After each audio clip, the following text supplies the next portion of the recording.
पूर्वी धृतराष्ट्र मालक होते. धृतराष्ट्र म्हणजे मालक जो असतो तो आंधळा असतो बरं का.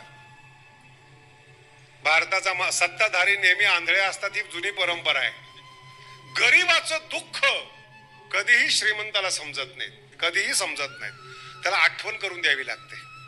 ज्यांच्यावर तुम्ही उपकार केले ना गरीब असताना, ते जेव्हा श्रीमंत होतात आपलं नावही त्यांच्या लक्षात राहत नाही. शास्त्रकारांनी फार विनोद केलेले आहेत. लक्ष्मीने नुसता पायाला हात लावला विष्णूच्या, विष्णूने डोळे बंद केले. लक्ष्मीचा स्पर्श झाला ना तर डोळे बंद होतात, दिसत नाही त्या लोकांना. नाही कळालं, ज्यांच्याकडे लक्ष्मी आहे त्यांना काही दिसत. काय त्याचे डोळे उघडवतो विठ्ठला विठ्ठला.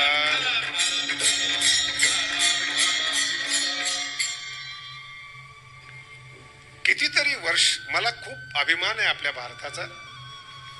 धृतराष्ट्र जेव्हा राजे होते, भगवान श्रीकृष्ण राजा धृतराष्ट्राच्या पाया पडत होते. मी काळ सांगतोय बरं का, काळ टप्पा विसरू नका. भगवान श्रीकृष्ण धृतराष्ट्राच्या पाया पडत होते. एक काळ बघा कसा आहे.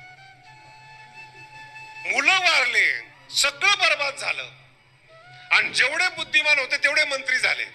नकुल, सहदेव, आणि ज्याला काहीच कळत नव्हतं पण ज्याच्यामुळे राज्य आलं तो अर्धांड भीम, कोणतंही मंत्रीपद मिळालं नाही.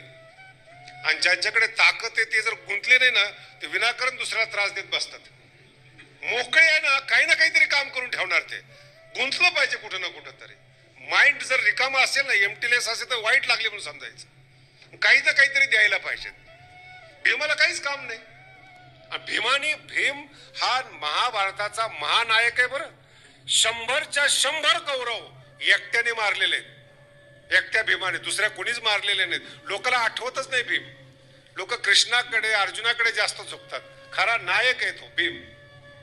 आणि जेव्हा सगळं राज्य सुरू झालं, याने येऊन धृतराष्ट्राला डिवचायचं. भारताचा राजा, काळ बदलला.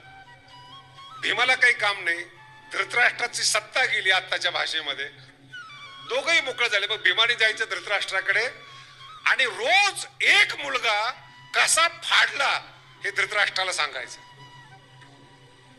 किती काळ वाईट आहे हो, किती काळ वाईट आहे.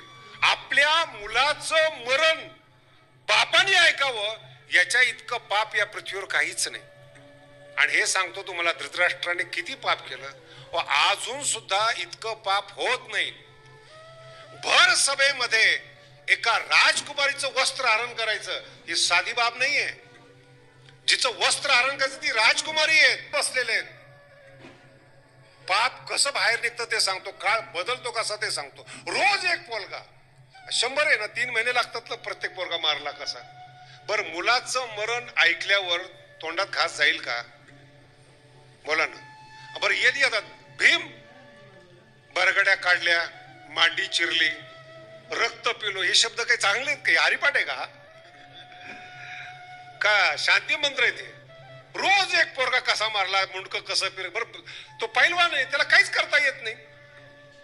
तब्येत उतरली धृतराष्ट्राची, आणि धर्मराजाला सांगितलं तब्येत खूप खराब झाली, काय करू? काय झालं काय ते तरी सांगा. काय नाही, तुमचा भाऊ येतो आणि रोज एक मुलगा मारला, सांगतो. ठीक आहे, मी सांगतो त्याला. शब्द आहे का? धर्मराज शांत स्वभावाचे, आणि आडमुठ भीम. भीमाला सांगितलं, हे भीमा, उद्यापासून सांगत जाऊ नको मुलगा कसा मारला ते. ठीक आहे, विषय संपला, सांगणार नाही उद्यापासून. संध्याकाळी जाऊन सांगायचं. त्यांनी काय सांगितलं, उद्या सांगायचं नाही म्हणजे दिवसा. रात्र झालं काय हरकत आहे, रात्री झोप येत नव्हती. भारताचा राजा रात्री युधिष्ठिराला न सांगता निघून जातो राज्यातून. ही पाळी आपल्यावर येऊ नये. पाप करू नका, काळाला घाबरा. भारताचा राजा रात्री धर्मराजाला न सांगता निघून जातो हरिद्वारला, आणि तिथं आजही वन आहे, तिथं चंडीदेवी म्हणतात, तिथं राहत होता. अंत कसा झाला ते सांगतो तुम्हाला. गांधारी होती त्या ठिकाणी आणि कुंती होती. जिथं धृतराष्ट्र राहत होता त्या जंगलामध्ये अग्नी लागला, जंगल पेटलं. मुळात हा आंधळा जंगलाला आग लागली, काटेरी जंगल कसा मेला असेल त्याची कल्पना करा. भगवान जब लेता है चमड़ी उधेड़ के लेता है. विठाला विठाला. चटके बसून बसून कुठेही पळाला तरी तो दावाग्नी होता, कुठेही पळाला तरी. आणि तो दावाग्नी काळाने लावला होता, माणसाने नाही. अहो, अस्थि विसर्जित करायला सुद्धा धृतराष्ट्राच्या अस्थि मिळाल्या नाहीत धर्मराजाला.